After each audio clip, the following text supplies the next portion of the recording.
Bonjour à tous, on se retrouve donc en ce lundi matin pour cette nouvelle vidéo. J'espère que vous allez bien. Donc pour cette semaine, ça va être l'ensilage du seigle. Donc là, je viens d'arriver dans le champ, l'ensileuse va arriver.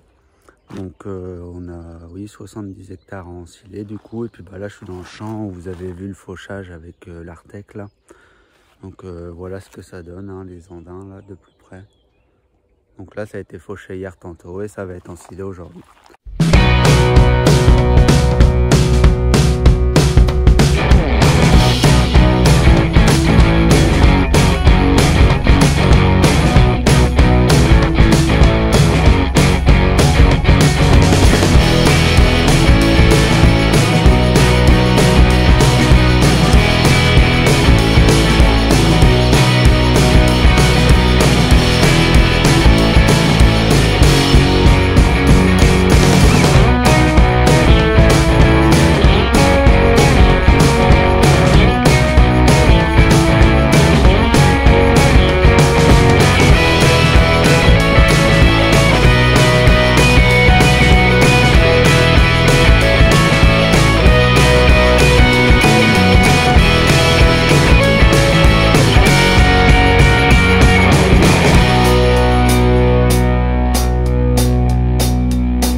Du coup, le chantier avance bien. Alors à ensiler, on avance entre 5 et 7 km/h environ.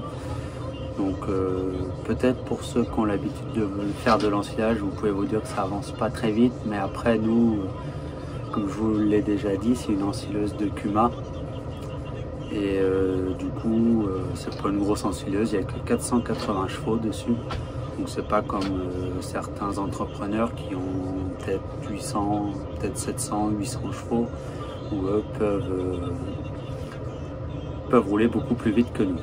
Voilà. Donc, du coup, derrière tous les seigles qu'on est en train d'ensiler, là, derrière on va ressemer du tournesol. Je pense procéder un petit peu la façon culturelle comme pour les régras. Si vous avez vu les vidéos précédentes, je pense qu'on va passer le déchômeur. Est-ce qu'on passera le déchômeur à disque ou directement les herses rotatives? Je sais pas, on va voir comment ça se rangera. De toute façon, on verra sur le moment. Du coup, l'ensileuse, donc c'est une ensileuse qui est en train de faire sa 3e campagne qui a été renouvelée voilà, il y a 2-3 ans. Hein, donc nous en Kuma, c'est vraiment bien parce que on a réussi quand même à conserver l'ensileuse, sachant qu'il y a quand même de moins en moins d'éleveurs. Souvent, c'est pas dans notre secteur, là, c'est pas des gens qui arrêtent, mais souvent c'est des gens qui partent à la retraite ou derrière l'élevage ne continue pas. Donc bon, malgré tout ça, on a quand même réussi à conserver l'ensileuse dans la Kuma, donc c'est bien parce qu'en fait, on arrive quand même à avoir une bonne disponibilité, on peut à peu près faire ce qu'on veut. Après, on a une machine qui est pas très puissante, donc c'est assez bien parce que au niveau du tas, il faut aussi avoir le temps de bien tasser les tas. Bon, là au seigle c'est un peu moins important qu'au maïs, mais par exemple au maïs, le fait qu'on ait un débit, peut-être un bon débit sans que ça soit trop élevé, on arrive à faire des bons tas, il faut que ça soit bien tassé, faut surtout, c'est vraiment primordial en maïs de faire un bon tas, donc voilà. C'est aussi pour ça que voilà, on a une ensileuse qui nous convient et voilà, qui fait son boulot. Donc là je vous dis, on est entre 5 et 6 km/h, ça a été fauché en 6 mètres ou 6 mètres 50. Donc bon, on arrive peut-être à faire 3 hectares à l'heure. Sur une journée, je pense qu'on fait 25-30 hectares si on ne dételle pas. Là aujourd'hui on en aura fait un peu moins parce qu'il a fallu qu'on se déplace. Donc dès que tu te déplaces, qu'il faut dételer ou quoi, tout de suite tu vas vite fait perdre 1 heure.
l'ensilage sur les 70 hectares qu'on ensile. On en avait 25 hectares qui sont à 5 km de l'exploitation. Donc pendant une journée, on a un petit peu de route à faire. Après, le reste, les 50 hectares, ça va être à 2 km de la ferme, mais on va utiliser que des chemins. Comme ça évite, comme là, les 25 hectares, on passe devant des maisons, on passe un petit peu dans un village. Pendant une journée, ça se passe bien, mais généralement, quand tu commences à passer 2-3 jours dans les mêmes villages ou quoi, avec des passages de remorques répétitifs, là, les gens, en gros, commencent un peu à te regarder bizarrement et commencent un peu à se plaindre. Donc c'est pour ça que dans notre organisation, nous, on essaye de faire de l'ensilage, mais pas plus d'une journée à passer dans des bourgs ou dans les mêmes villages. Au bout d'une journée, on change pour ne pas avoir un passage répétitif. Après, voilà, c'est vrai que pendant une journée, si on est 5-6 remorques, tu peux avoir, t'as vite fait d'avoir, si on fait 10-15 tours dans la journée, vous multipliez ça par 5 x 2 parce qu'il y a aller-retour, ça fait pas mal de passages dans le village. Donc voilà, et puis comme on sait qu'il y a vraiment dans le monde agricole ou dans d'autres mondes, il y a une partie des gens qui ne supportent plus grand chose. Donc un peu comme ça qu'on essaye de travailler pour essayer de créer le moins de nuisances possible sur les routes et tout, dans les villages. Donc là, voilà, pendant une journée, on fait un peu de route et après, demain, on n'aura que du chemin à faire, pas de maison, pas de village à traverser, on sera tranquille. Donc, un peu de construire notre projet de méta sans essayer de créer de nuisances en faisant du transport répétitif dans des villages, d'ensilage, d'épandage de lisier. Voilà, on en fait un petit peu, mais on a vraiment essayé de limiter ça et de construire en gros les 3/4 de notre projet avec les terres qu'on a autour de l'exploitation.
Bon ce matin, la première opération qu'on va faire, ça va être de bâcher le tas du milieu là.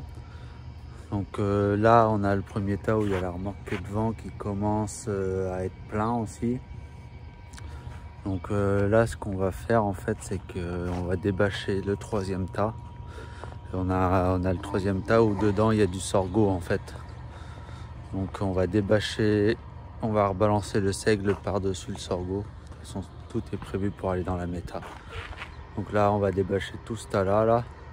Comme ça, on va rebalancer tous les sacs de sable et tout sur l'autre tas. Après, on va le débâcher, puis on va mettre le reste du seigle ici. Il nous en reste, là pour la dernière journée, il nous reste 17 hectares à ensiler. Donc on en a déjà fait 60. Au total, il y en avait 76. Donc là, dans les deux tas, il y en a 60. Alors après, vous pouvez vous dire, pourquoi tu les montes pas plus haut? Le problème, c'est que mon père, cet hiver, il a commandé les bâches. Et les bâches, en fait, elles font 14 mètres. Et les silos font 12,50 mètres. Donc on peut monter un peu au-dessus des murs, mais on peut pas non plus monter hyper haut parce qu'après les bâches vont pas être assez longues. Puis bah, pour les échanger, c'est un peu le bordel comme pour tous les appros de cette année en fait, hein. Les bâches c'est le même cas.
Comme vous avez pu le voir, pour le bâchage en fait, donc il y a une bâche et après on met ces espèces de grilles là en fait. Ça c'est pour éviter tout le perçage de la bâche par les corbeaux, les trucs comme ça qui vont faire que après tout l'ensilage va être pourri. Et après on met les silo-sacs du coup qui sont en bas là pour tenir la bâche. Voilà. Donc, comme vous avez pu le voir, on a utilisé la mini pelle un petit peu pour retirer les bords pour que les boudins en fait puissent tenir sur le bord.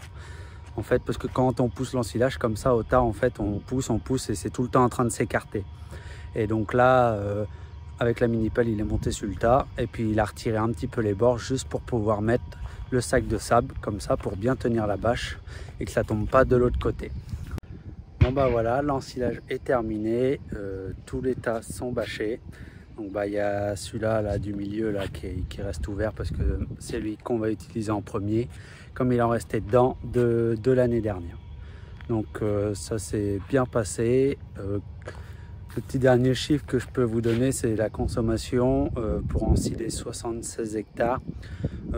L'ensileuse elle a consommé environ entre 23 et 25 litres à l'hectare. Et après les tracteurs, c'est difficile à dire.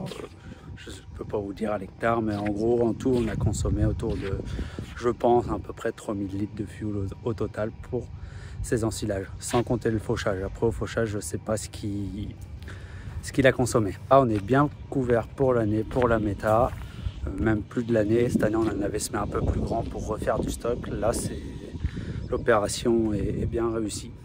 Et donc maintenant, un coup qu'on a fini d'ensiler, maintenant on va repartir donc du coup sur les épandages de digesta.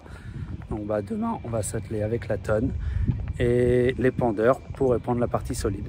Et ça sera dans une nouvelle vidéo. Bien moi je vous dis à la prochaine pour une nouvelle vidéo. N'oubliez pas de vous abonner. Et puis bah, bonne semaine à vous tous.